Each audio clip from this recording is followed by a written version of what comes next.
Welcome into Talkin Baseball. Tom Giles, Merloni, John Tomase. How are we feeling so far about the Red Sox 9-14 start? Great. I mean, the best we've ever felt, Tom Giles. I guess what I would say is we keep waiting for the Red Sox to show us who they really are. And maybe they already have. Xander Bogaerts said it. Maybe this is what this team is. And we also keep waiting for maybe help along the way. And later on in the show, a guy like Jarren Duran, I'm going to show you why I think there's hope for him. Last year I didn't like what I saw, but there are adjustments made, and I'm going to show you what those adjustments made that makes me feel like this guy can come up and maybe contribute this year. And I also think we need to look at some of these close games because what we saw from him in the first half last year was them winning these close games. This year you're seeing the other side of the coin, which is why I don't think this team's really that far off from what we saw a year ago. It's just underachieving as opposed to overachieving. Talkin Baseball starts right now.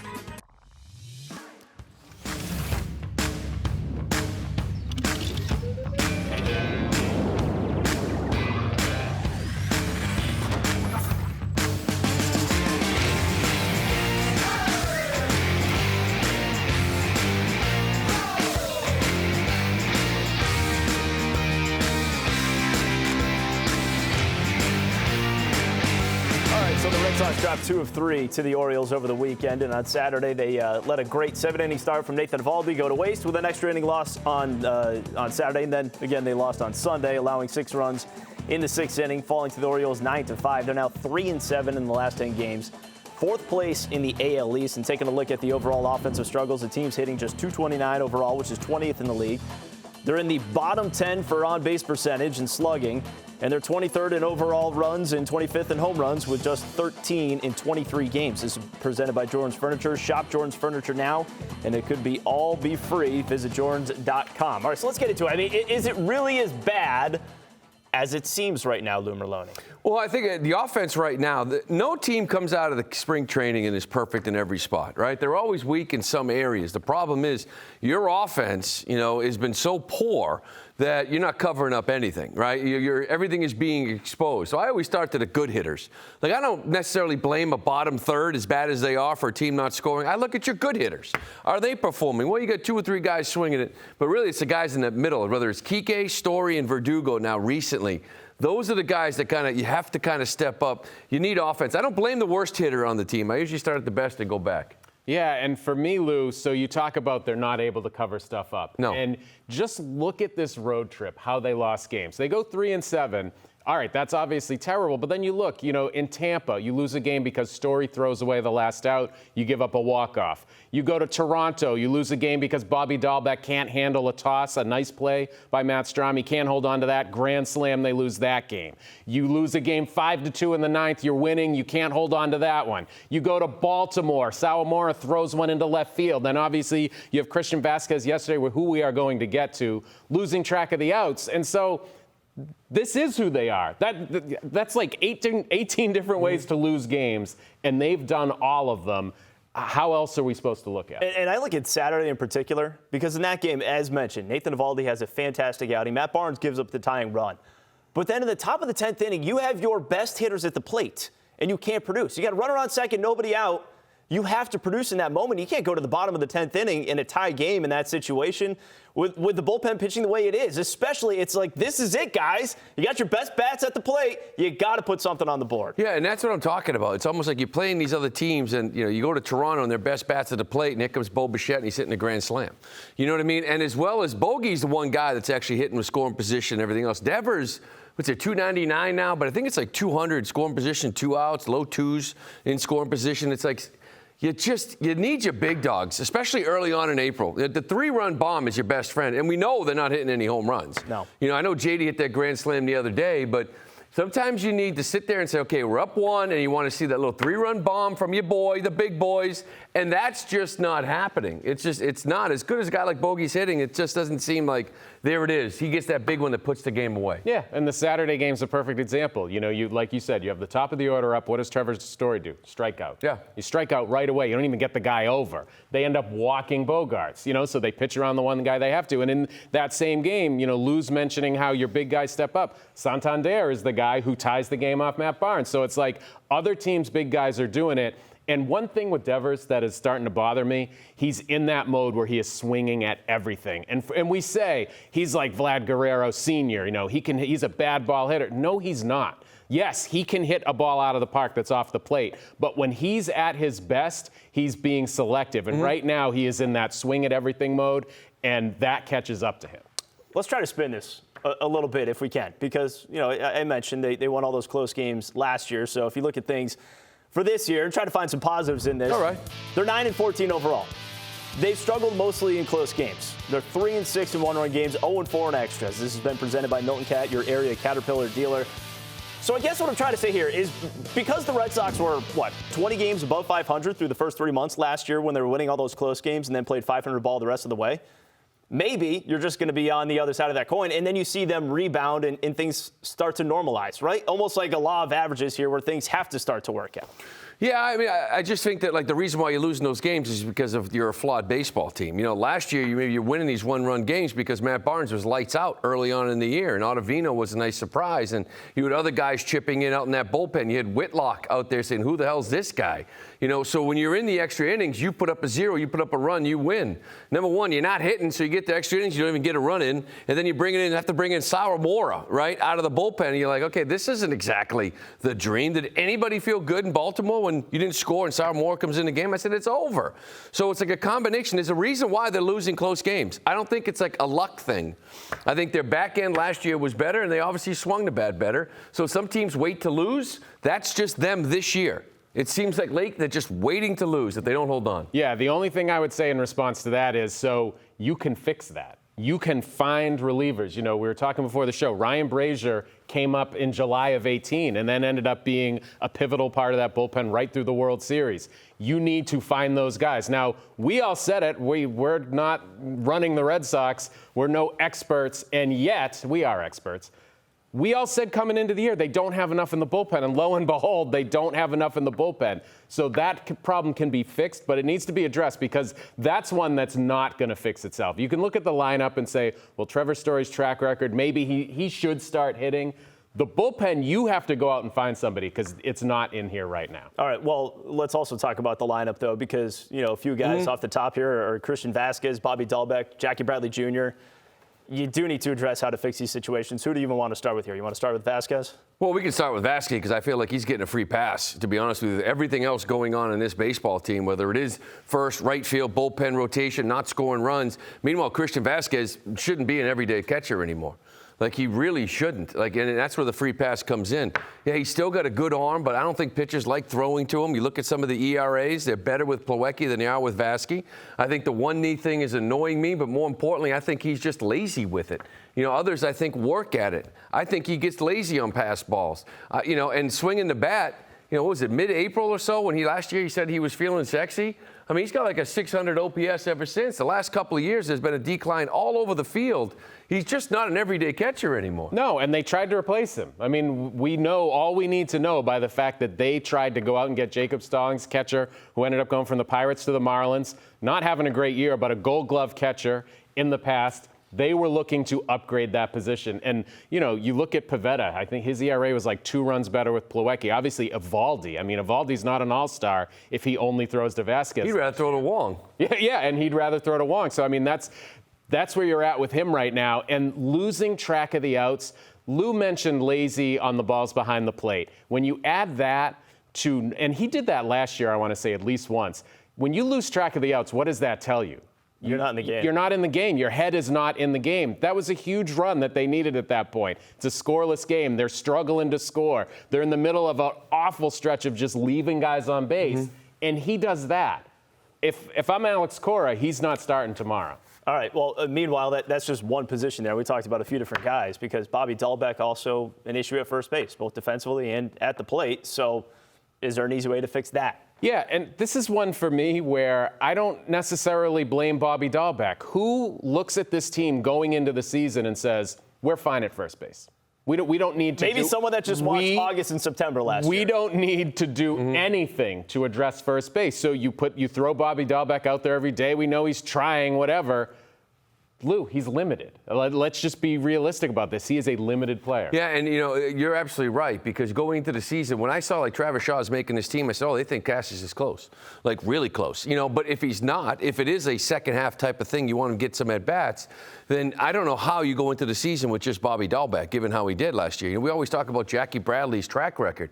This is who he is. I mean, it's been 6 months now. He had one good month in his career, and it was lights out. It was just like we saw with Jackie, but there's too many swings and misses. We've seen some miscues defensively that have cost them as well.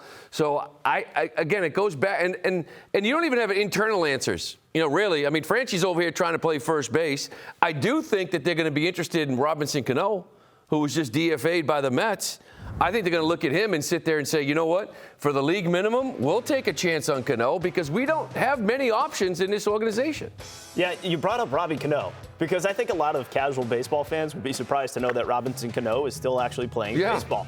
I mean, part of that's also because he went to Seattle, and when you go to Seattle and you're not on a competitive team, you sometimes forget it as well. But he's the former Yankee Robinson Cano. But does that sound like something that the Red Sox would have to be interested in at this point? Why wouldn't you? Because you're desperate. That's a desperation move. I wouldn't sit here and advocate for signing Robinson Cano. He's 39 years old. He's been popped twice for PEDs, so suspended for the entire 2021 season. He's hitting $150 this year. I talked to somebody in New York who's seen him all year since spring training, said if you want a guy who can hit soft line drives to left field, that's your guy. So this is not someone the Red Sox should be interested in, but because of the situation they're in, what's the harm? He's played 14 games at first base in his career, all in 2018 with the Mariners. Maybe you get lucky there. Maybe he finds what helped him become a star in the first place, and you strike gold there. But, I mean, Lou, that's a desperation. No, it is. It's a desperation move. And getting a guy like Jackie Bradley in the outfield, like that's another one. Like he's not supposed to be starting 18 of 23 games. When he was traded from Milwaukee, it was because they needed a second center fielder on this team. They got burned last year when Kike was out, COVID, whatever. He went to second base. They didn't have a second center fielder. They wanted a second one. But to me, it was a fourth outfielder. And I think they just never got the starter. And they just said, hey, go, Jackie, you can go do it. Well, it's not working. Just like Dahlbeck, here you go do it. That's not working. But more importantly, there was no backup plan. Like there's really, Franchy's like backing up both of these guys. I'd rather see Cassis. I don't care if he's ready or not ready. Like I would rather see him. They're not going to rush him. You know that. I know. Then what are we doing? Then you know what? We'll get to Garrett Whitlock in the next segment, but why would you even consider using him in the bullpen? It's the same kind of thing. Long term. Anyway, we'll get to that. All right. You mentioned a guy who maybe they rushed up here last year. We're going to talk about him as well. Meanwhile, the Celtics looking to bounce back against the Bucks in Game 2 of their playoff series on Tuesday night. Our coverage starts at 6 p.m. with Amina Scal, Forsberg, Abbey. It's brought to you by Arbella Insurance and your New England Ford dealers. All right, coming up after the break. Lou's getting into the batter's box to show you how Jarren Duran has turned things around at the plate. More Talkin Baseball coming up after the break.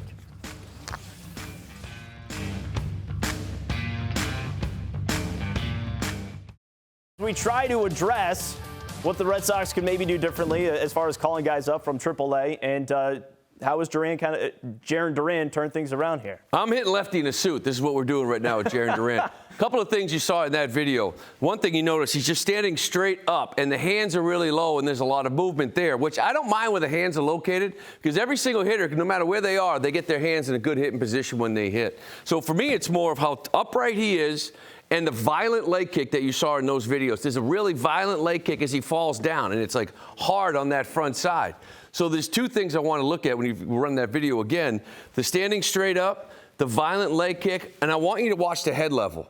Because if I'm standing up and I drop down the leg kick, all of a sudden my head moves. So you see this head? So he's hitting here now. Watch his head and how far down it drops to go down and hit the baseball. So standing upright, look how violent this leg kick is and how hard he is on that front side. Number one, the leg kick is only for timing. It doesn't really help you with power at all. The backside helps you with power. So when you have a violent leg kick and now your timing is off, you've got to get your foot down to be able to hit the baseball. And if your timing is off at all and you feel like that fastball's by you, everything flies to try to catch up. So you're late and you're like, oh, damn, right? And you try to catch up. But I like to focus on the head. Yep. So if I'm hitting and I see a baseball flat in front of me, and when I go to stride, if my head drops, the baseball doesn't move. But because my head drops, the ball rises, or at least it looks like it is. Yeah, your vision changes. And when I drop, I can't catch up to the fastball up. Now, the difference is down in AAA this year, watching him hit a little bit more, he isn't upright. The hands are still low. He's not upright. Now he's a little bit more traditional, and the legs are there's a little more balance in it. So now his head is level. And the stride isn't this violent stride to get out front. It's just a simple lift and go.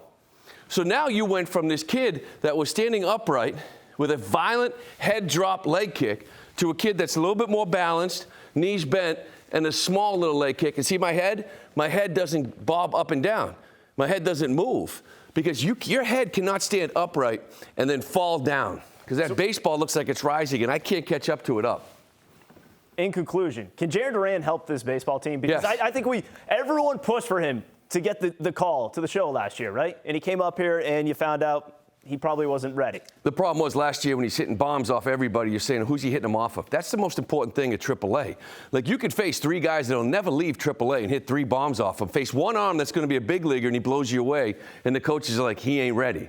But the simplified approach, he's not upright, there's no violent leg kick, he's more balanced, and it's a simple leg kick. The head is on the same plane. He's seeing the ball better.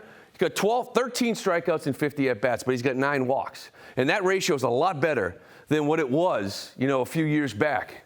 And I think now he's got a better shot of kind of catching up with the ball, seeing the baseball a little bit more because it's more simplified. Last year it was a mess. It was a train wreck. I was just like, this kid can't hit at this level with that approach. And he's made the right adjustments to hopefully fix it. All right. And they could certainly use him at this point as well. We talked about bullpen as well in the first segment of the show. And we hit on some of the dead weight as well in the offense. But let's touch on some of the dead weight in the bullpen at the moment. You got Ryan Brazier, 2 blown saves this season. Matt Barnes, he's been used 9 times so far, just 7 2/3 innings with 5 strikeouts, an ERA close to 6. He's got a loss and a blown save. So when you look at some of these arms that you got here in the bullpen, guys, who at this point are you watching and saying, oh, I don't really want to see that guy come in the ball game? It's certainly not a close game. There's multiple candidates for this, but I'm going to focus on one, Matt Barnes. I mean, Matt Barnes right now, a year ago, the Red Sox were 14-9. Now they're 9-14.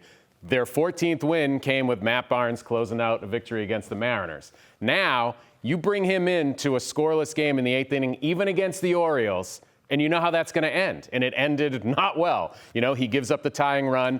This is a guy, you watch him, he doesn't throw his fastball anymore. He clearly doesn't trust it. He's back to being the Matt Barnes who you can see the doubt just pouring off of him on the mound. He takes forever between pitches. He doesn't look confident. The guy who last year, grab it, go, pound the strike zone, attack hitters, that guy is gone.